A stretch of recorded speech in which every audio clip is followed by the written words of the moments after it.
Vamos lá, pessoal. Dando sequência no nosso curso, vamos para a nossa 10ª aula. Está caminhando para o fim. Vamos dar sequência aqui, em que a gente vai continuar falando sobre a resolução número 210 do MPF. Vou dar sequência naqueles tópicos que a gente tinha falado. Vai ser a partir desse slide aqui. E eu só volto aqui só para vocês se situarem. A gente falou no final da última aula, sobre a questão da avaliação da necessidade de suficiência do acordo de não persecução penal, requisitos estabelecidos no parágrafo 2º do 27, que dá, de certa forma, alguns parâmetros objetivos para o membro do Ministério Público Federal, quando for verificar se é o caso ou não de acordo de não persecução penal. Até porque, como eu tinha dito, isso aqui está bem parecido com o Código Penal. E a gente já tem um bom desenvolvimento doutrinário, jurisprudencial, para a gente saber o que é que a gente deve entender sobre grau de culpabilidade, sobre conduta social do agente, o que já foi considerado e levado em consideração pela jurisprudência. Por isso que isso aí, essa previsão, acho que foi muito legal da resolução número 210, porque como a gente tem toda essa construção doutrinária e jurisprudencial ao longo dos anos, serve ali para a gente analisar, olha, vou tentar ver com base nesses requisitos aqui, eu já sei, em outra situação, no processo penal propriamente dito, o que é que a doutrina e que a jurisprudência fala. Não é um termo que surgiu agora e eu não sei qual vai ser o conteúdo dela. Já tem um conteúdo bem construído. Agora, a gente vai falar sobre o artigo 27, parágrafo 4º da resolução, que fala sobre a questão da participação do membro em audiência de homologação.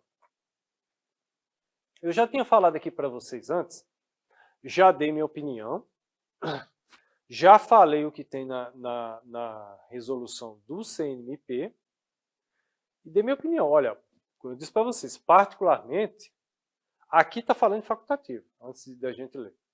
Particularmente, eu acho que o membro do MP não deve participar da audiência de homologação do acordo.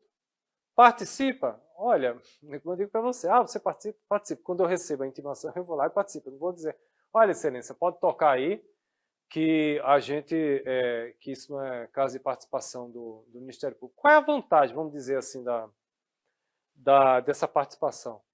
Em tese, quando a gente encaminha o caso para homologação, a gente já está ali com os direitos e obrigações certos, já está assinado, tá? Só que muitas vezes surge alguma divergência na hora, até forma de pagamento, que eu acho que isso é coisa pequena, a forma como vai pagar se é de maneira parcelada, tá? Às vezes a gente já coloca isso até no acordo, e a vantagem do MP estar presente ali na audiência é que, entre aspas, a gente já resolve esses problemas na hora.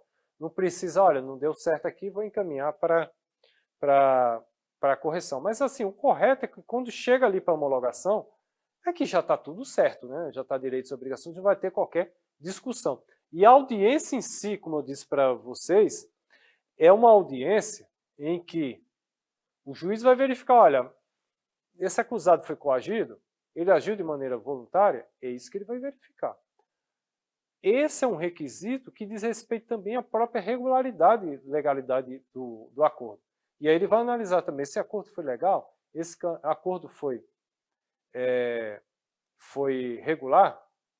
E aí eu vou falar um ponto aqui, pessoal, antes de eu ler o dispositivo, parece até que eu estou enrolando, né? O que eu vou falar de ordem prática no acordo de não persecução penal. Muitas vezes, a gente, que é a regra, né? A gente celebra o acordo de não persecução penal, vamos dizer assim, no gabinete. E faz a oitiva, a gravação do pactuante, da confissão dele. Mas aí a gente pega tudo e encaminha para a justiça. O juiz, muitas vezes, alguns, já aceitam aquela gravação e já entendem aquilo ali como a confissão. Só que outros aproveitam essa audiência aqui para gravar também a confissão do acusado. E aí ele vai gravar de maneira circunstanciada, relatar tudo o que aconteceu. Porque é aí que ele diz, olha, eu vou apreciar se de fato ele está confessando ou está meramente repetindo alguma coisa que foi dito para ele. E aí é uma forma de o juiz verificar se de fato houve uma confissão correta, de maneira circunstanciada naquele caso. O artigo 27, parágrafo 4º, ele fala o seguinte: a participação do membro do Ministério Público Federal na audiência de homologação é facultativa. Vamos lá, pessoal. Não tem previsão no CPP de obrigatoriedade da participação da gente. As previsões normativas de caráter infralegal, vamos dizer assim, infralegal, não estabelece a obrigação. O que prevalece é o entendimento que o membro do MP ele não é obrigado a participar, mas é como eu disse para vocês, a resolução da gente está autorizando, olha, se ele não quiser participar é facultativo.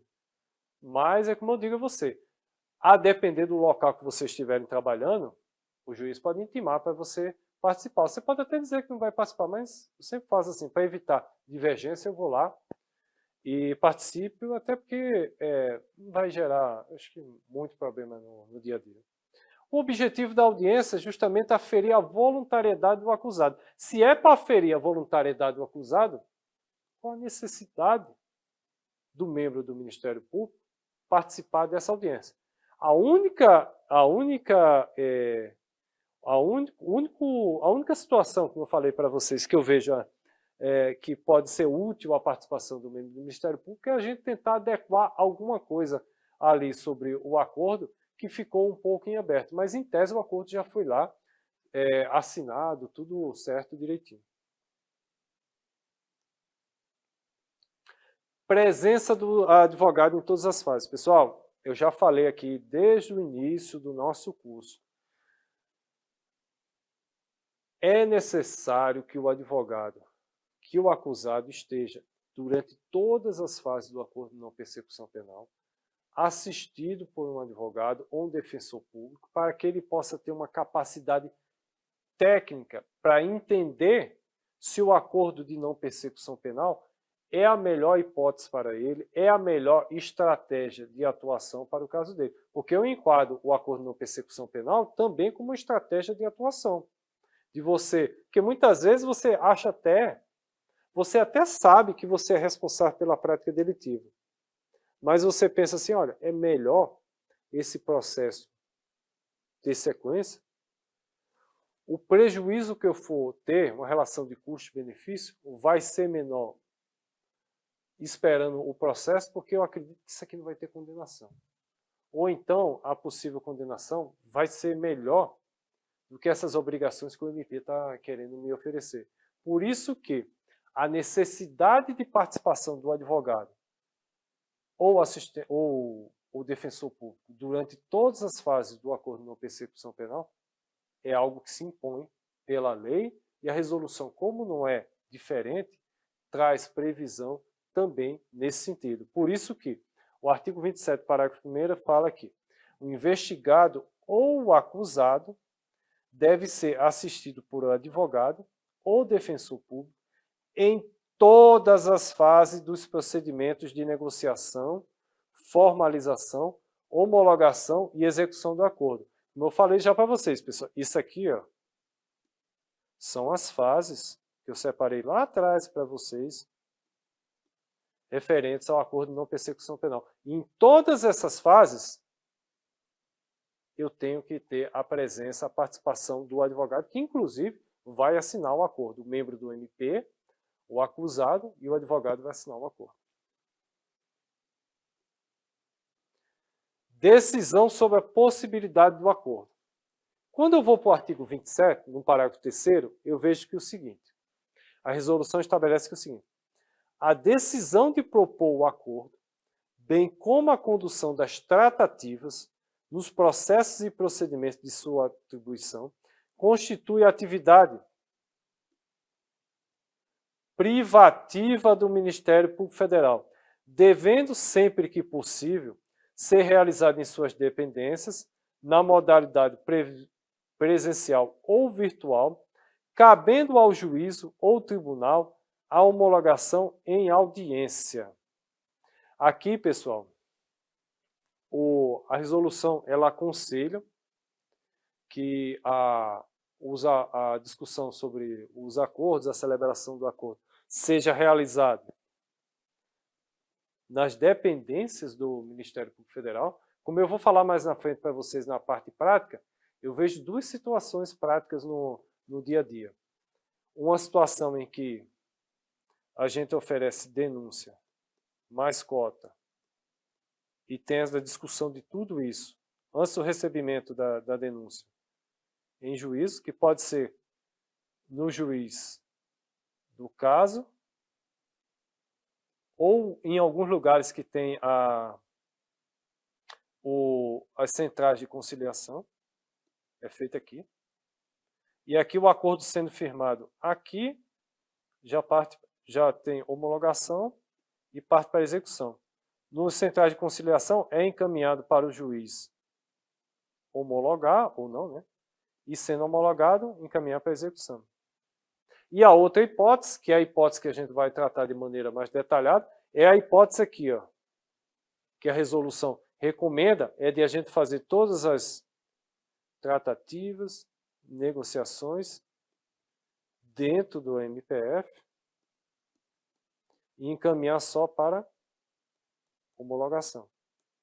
Só que a gente tem que ver, pessoal, que muitas vezes na prática, eu vejo muito isso na prática, tem vara que diz que não, o procedimento a gente vai ter que homologar aqui. Tem alguns que dão como justificativa, dependendo da localidade, em alguns casos faz sentido. Às vezes a gente não encontra o acusado para ser intimado, e a justiça tem um aparato melhor para realizar a intimação. Diz, olha, tem muito caso aqui que vocês mandam, aqui que seria da NPP, e não é celebrado porque vocês não conseguem localizar, sendo que aqui realmente toda aquela estrutura do judiciário facilita isso, por isso que eles estabelecem que a audiência, a discussão sobre o acordo, ocorra dentro do âmbito do Poder Judiciário. Outro ponto aqui que eu quero falar desse parágrafo 3º. Eu circulei aqui o primeiro, pessoal. Isso constitui a atividade privativa do Ministério Público. Quando eu falo privativa, pessoal, vamos sempre fazer aquela ressalva. Na ação penal pública.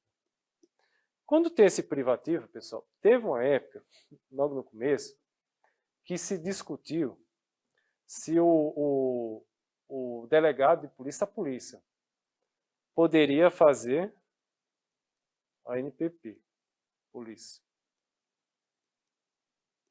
Teve uma época que se discutiu isso, pessoal. Se a polícia fazia a NPP. Se a gente pega pela colaboração premiada, eu vou só fazer um paralelo. Eu sei que não é a mesma coisa, é totalmente diferente, mas como tem um caráter negocial, eu vou fazer um paralelo. Tem previsão na Lei 12.850 que MP e polícia podem fazer colaboração premiada. O da polícia foi questionado no Supremo e o Supremo disse que pode. Tem uns requisitos lá, mas disse que pode fazer acordo. Vê-se a conversa de que a polícia poderia fazer acordo de não persecução penal também. Só que a gente tem que olhar o seguinte, pessoal. Vou voltar àquela ideia inicial. Deixa eu ver se eu apagar aqui. Pronto. Vou voltar àquela ideia inicial que eu tinha falado aqui para vocês da persecução penal. Parece até que eu estou só repetindo, mas é só para a gente contextualizar. A gente tem a persecução penal. Opa, deixa eu pegar aqui. Tá aqui, pronto. A gente tem a persecução penal. Duas fases. Investigativa.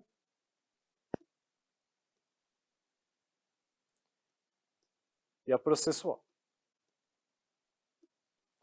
Quem faz parte da persecução penal de caráter investigativo? Quem tem atribuição para atuar na persecução penal de caráter investigativo? Esquece os outros órgãos que a gente... outros órgãos têm atribuição de investigação. Também concordo. Vamos se restringir a polícia e MP. Esquece os outros órgãos, para a gente não ampliar a discussão aqui. Quem pode investigar? Persecução penal investigativa. Polícia, no inquérito, né? Policial. MP, ou dentro requisitando diligências dentro do inquérito, apesar de não titularizar o inquérito, a titularidade da polícia, ou por meio do PIC. Beleza. Polícia tem legitimidade para investigar? Tem. É função nata da polícia. Só que agora eu saio da primeira fase da persecução penal. Eu vou para a segunda fase processual. Quando é que inicia essa segunda fase da persecução penal? Processual, no âmbito do processo, ação penal pública. Denúncia. Alguns dizem que é a minha opinião, mas eu não vou entrar nessa discussão não. Com recebimento da denúncia.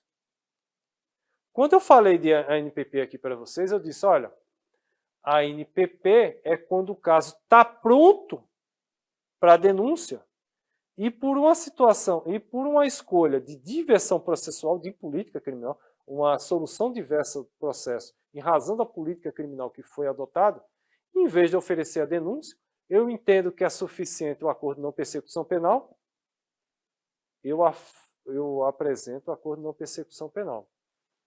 Ou seja, quem pode propor o acordo de não persecução penal? Quem é o titular da denúncia.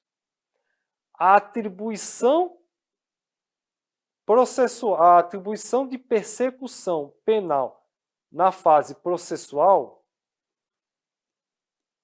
é do MP, é só do MP. Polícia não tem aqui. Por isso que nenhuma hipótese, se vocês analisarem direitinho, tem um mínimo de cogitar. Se a lei tivesse colocado a polícia como órgão que pode celebrar acordo de não persecução penal, isso aí seria, pessoal, inconstitucional, porque ia ferir a questão da privatividade, do fato de a ação penal pública ser privativa do Ministério Público.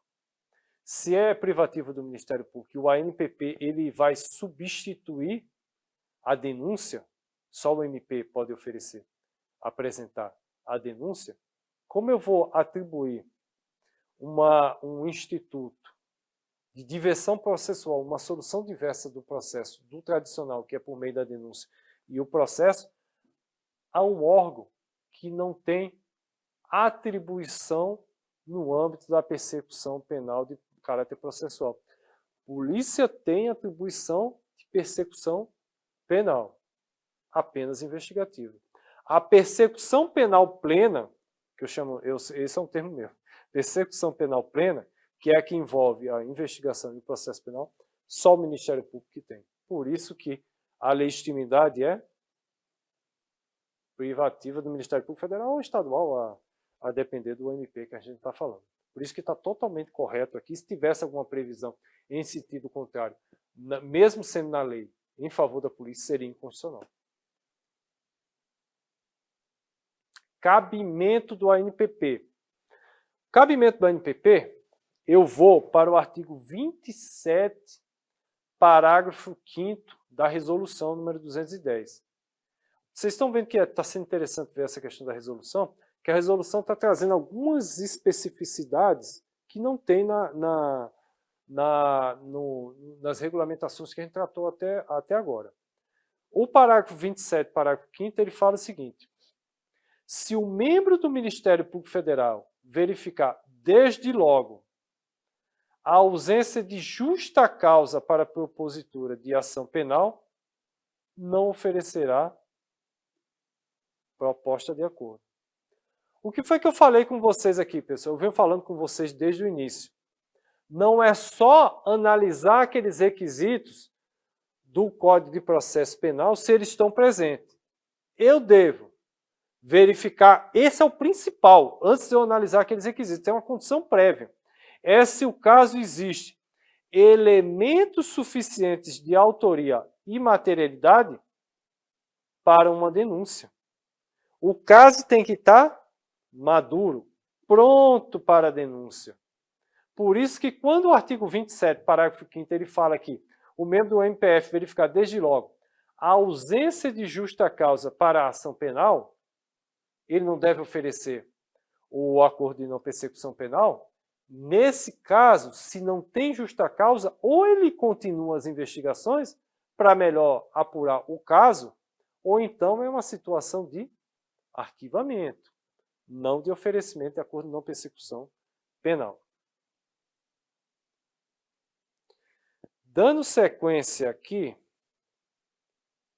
a gente vai para o artigo 28 da resolução, e é um artigo bem interessante, pessoal, que ele estabelece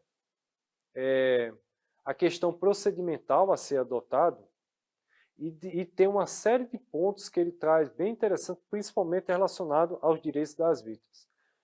A gente vai passar aqui pelos dispositivos que falam sobre os direitos das vítimas, direitos das vítimas, e quando a gente fala em direitos das vítimas, o foco é na questão da reparação do dano à vítima. Não é da discussão da vítima sobre o cabimento ou não do ANPP, sobre as sanções, as obrigações que vão ser estabelecidas no ANPP. Você traz a participação da vítima para ela participar da discussão do ANPP, porque ela, de certa forma, ela tem reflexo daquele acordo, caso a gente tenha uma vítima determinada, porque às vezes a gente não tem, é algo genérico, uma vítima indeterminada.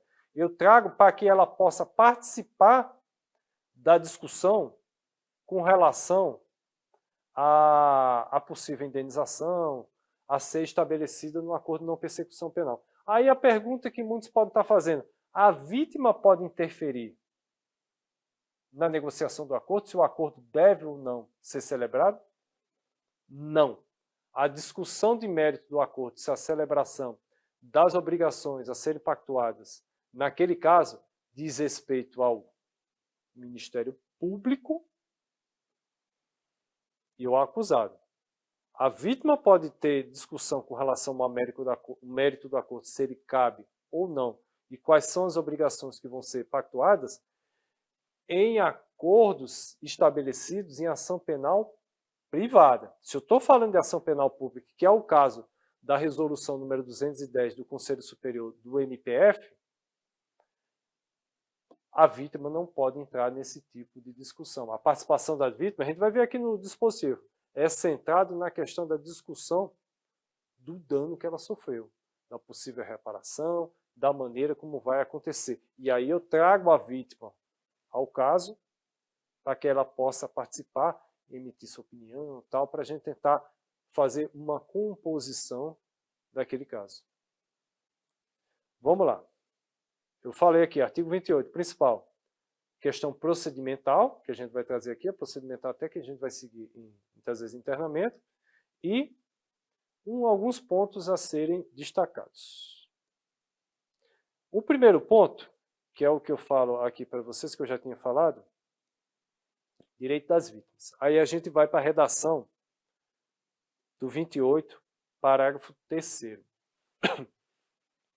O 28, parágrafo 3º, ele diz o seguinte, sempre que possível, muitas vezes não é possível, né, pessoal? Eu já tinha até feito essa ressalva aqui.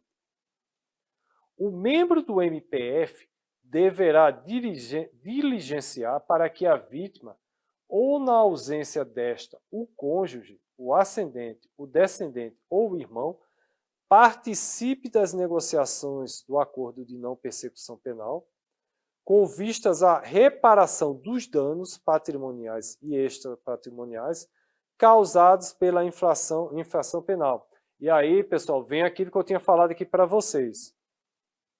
Foco na reparação dos danos.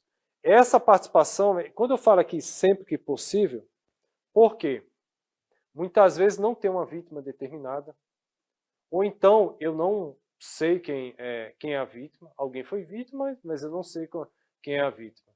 Ou então eu não consigo localizar a vítima, mas se eu souber quem é a vítima, é uma vítima determinada, e eu conseguir localizá-la, a regra é que eu devo buscar diligenciar para que essa vítima venha participar da negociação do acordo de não persecução penal, levando em consideração a questão da reparação dos danos. Se ela não puder participar diretamente, abre-se a possibilidade do cônjuge, o ascendente, o descendente ou o irmão participar dessa negociação do acordo, justamente levando em consideração os efeitos patrimoniais e extrapatrimoniais, ou seja, a questão da reparação do dano. Ou seja, sempre que possível, pessoal, instaurou um procedimento, é caso de ANPP, eu vou começar a negociação com o acusado, eu sei quem é a vítima, eu sei que foi X que sofreu prejuízo em razão daquele crime, tento chamar ele aqui para participar da negociação do acordo, para a gente tentar fazer de certa forma, uma composição com relação ao dano que essa vítima sofreu. Fazer essa composição já no âmbito da negociação. Não sei justo, porque muitas vezes eu vou colocar aqui a reparação do dano. Você vê a lei, ou reparação do dano, que envolve a reparação do dano à vítima, no inciso 1, ou seja, eu tenho que chamá-la para participar, para ela até demonstrar, e muitas vezes eu tenho ciência de quanto é o dano. Porque às vezes eu vejo ali no caso, é caso de ANPP, beleza. O caso é pequeno e tal, mas eu não tenho ideia do dano que aquela pessoa ocasionou. Muitas vezes é um dano, sei lá, de 10 milhões. O ANPP vai ser suficiente? Às vezes, quando eu trago a vítima para participar da negociação do acordo, a vítima traz essas informações, que muitas vezes eu não tenho. Às vezes eu tenho uma informação só superficial e a outra parte, como tem interesse na celebração do acordo, muitas vezes omite algumas informações. Artigo 28, parágrafo 4º. A aquiescência da vítima ou de quem a represente não constitui pressuposto de existência, validade ou eficácia do acordo. E aí eu coloquei aqui para vocês, pessoal, que eu já tinha falado. A vítima não interfere no mérito de celebrar ou não o acordo. Nem vai interferir se o acordo vai poder produzir eficácia ou não. A vítima eu chamo para participar, para tentar antecipar as discussões de caráter patrimonial, os danos que ela tenha sofrido. Patrimoniais e extrapatrimoniais, ou seja, os danos que ela tenha sofrido. Mas ela não vai discutir. Quem vai dizer se o caso ali é de acordo ou não, sou eu, o MP. Porque é mérito meu. Quem discute sobre a necessidade de se iniciar a segunda fase da persecução penal, que é o que se vem à tona com relação ao NPP, é o titular. E o titular quem é? Que eu já falei aqui para vocês, quando eu separei da questão da polícia. É o Ministério Público.